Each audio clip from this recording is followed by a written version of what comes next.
Hello दोस्तों, आज हम देखेंगे ताम्र पाषाणकालीन शतल। जो शतल दे रखे हैं ये बार बार पेपर में पूछे जाते हैं, बार बार इनसे क्वेश्चन उठे हैं। देखो, सबसे पहले कौन सा दे रखा है शतल, तो इनाम गांव दे रखा है। इनाम गांव कहाँ पड़ता है? महाराष्ट्र में पड़ता है। सबसे पहले आप ये देखो कि कौन सा गांव कौन सा स्थान किस जगह पर पड़ता है, उसके बाद मैं आपको ये सब बताऊंगा। पहले क्या पड़ता है? इनाम गांव महाराष्ट्र में पड़ता है। दयामाबाद कहाँ पड़ता है? महाराष्ट्र में पड़ता है। नवदाटोली कहाँ पर पड़ता है? महाराष्ट्र में पड़ता है। नोवासा कहाँ पड़ता है? महाराष्ट्र में पड़ता है। इसके अलावा ताम्रवती कहाँ पड़ता है? राजस्थान में पड़ता है। सबसे पहले आप ताम्रवती को देखो। ताम्रवती यहाँ से प्राप्त काले मर्तबांड और सफ़ेद रेखिक चित्रों से सजे हुए रहते हैं।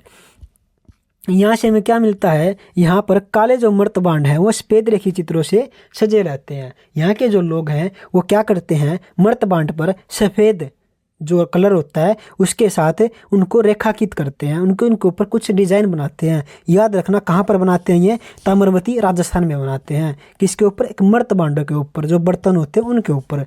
नोवासा कहाँ पर है? महाराष्ट्र में है। इसके अलावा पटसन का प्रथम साक्ष्य भी यहाँ से देखने को मिलता है। लाल तल पर काली डिजाइन बने हुए चाक निर्मित बर्तनों के प्रमाण में हमें यहीं से देखने को मिलते हैं। दोस्तों, क्वेश्चन ध्यान से पढ़ना, हर क्वेश्चन इंपॉर्टेंट है, हर टॉपिक इंपॉर्टेंट है, जितना उसके डीपली कवर करना। ये बार बार क्वेश्चन यहीं से उठते हैं। नवदाटोली कहाँ पर है? तो महाराष्ट्र में हो जाएगा। इसका उत्खनन किसने किया था? HD संकलिया ने किया था।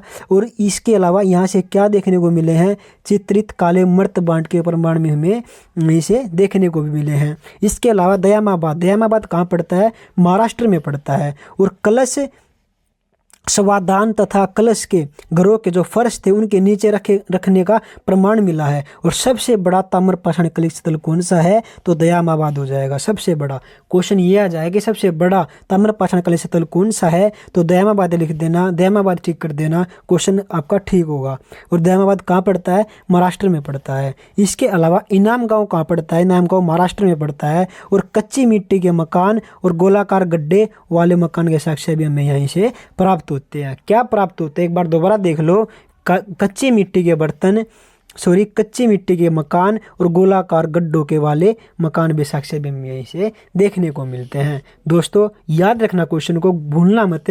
इसके अलावा मैं आपको बता दूं, जो हमने कल पढ़ा था हेरोडोटस कौन है? इतिहास का पिता है। कौन? हेरोडोटस। याद रखना, ये क्वेश्चन बहुत बार पेपर में आया है।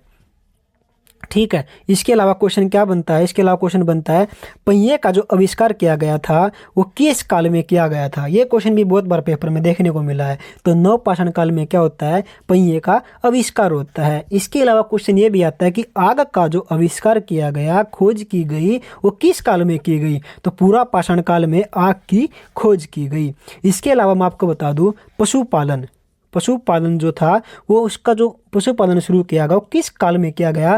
तो याद रखना, मध्य पाषाण काल में क्या किया गया? पशुपालन का शुरुआत की गई, पशुपालन की। याद रखना। इसके अलावा क्वेश्चन ये भी आता है कि धातु कौन सी थी जो उन्होंने सबसे पहले प्रयोग की थी? दो धातु प्रयोग की थी। तांबा सबसे पहले उन्होंने प्रयोग किया था। क्वेश्चन याद रखना। और उन्होंने एक कार्य और किया था, उन्होंने पालतू पशु बनाया था। तो किसे बनाया था पालतू पशु? कुत्ते को बनाया था। किसको? कुत्ते को। याद रखना क्वेश्चन को।